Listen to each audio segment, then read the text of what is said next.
In your life, you will have things that happen to you that will stick with you for forever. These events can happen when you're older, or these events can also happen when you're younger. I'm going to tell you about an event that happened to me when I was just 1 year old, and that has stuck with me for the rest of my life and has not only affected me, but has affected my entire family. But first, I want to share with you what I chose to write my paper on. While reading this book, I learned a lot. A major thing that I have learned is that you are greater than your worst mistake.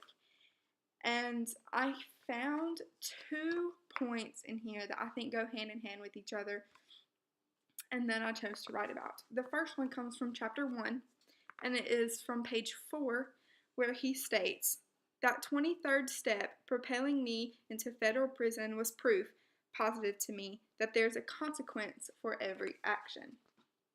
And then the second one comes from chapter 7, where he states on page 63, "My crime taught me the lesson of my own value, my own worthiness. Often, through the valleys of our lives, we learn the greatest lessons." And so with him, I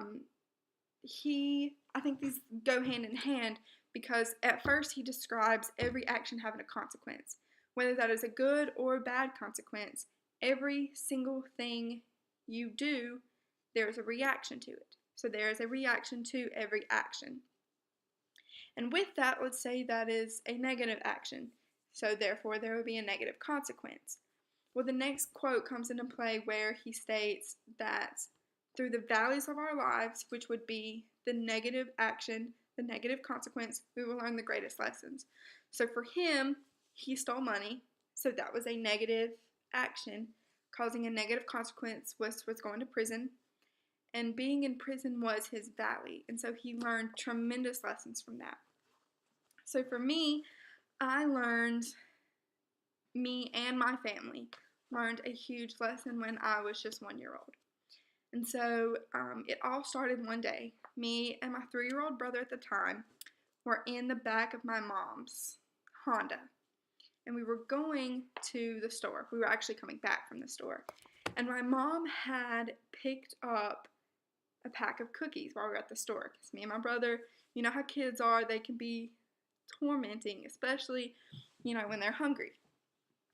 Well, on the way home, me and my brother were nagging my mom. Like, we were constantly nagging her, "Just one cookie, Mom. Just give us one cookie." We were, like, eyeing those cookies. And so she finally got tired of us nagging her, and so she reached over to get a cookie, turned around to give it to us when she drifted off of the road going full speed and slammed into a tree. And the tree immediately caught on fire. And all we can remember is the car feeling just like lava. And then it was minutes and minutes going by, and we were still in the car. My mom couldn't get out of the car. None of us could get out of the car, and my mom was forced to watch as flames entered the car and up her body. And we were just little kids, so there wasn't much we could do either. And so then finally, well, at first no one would come. They just drove by the car acting like nothing was wrong. I don't know if they thought no one was in there or if they thought that someone else would call. I'm not quite sure, but finally this single man came and he helped pull us out of the car. And then we took my mom to the hospital, and I suffered just a couple bruises. I wasn't that injured. My brother had a couple broken bones, but my mom was severely burned, and so she spent months and months in the hospital getting skin scraped off of her and artificial skin scraped or put on. And so it was such a big life lesson because now my mom, if anyone sees my mom, she is wearing long pants, a lot of times a long shirt, because she is so embarrassed by her legs, and it's just heartbreaking knowing that if we wouldn't have distracted her that day, our lives would be completely different. And my mom also has epilepsy, and so that car crash made her epilepsy 10 times worse, so she's taking so many medications now, and she's getting stronger and stronger by the day. And see, this happened 16 years ago, and she's still overcoming her biggest battle.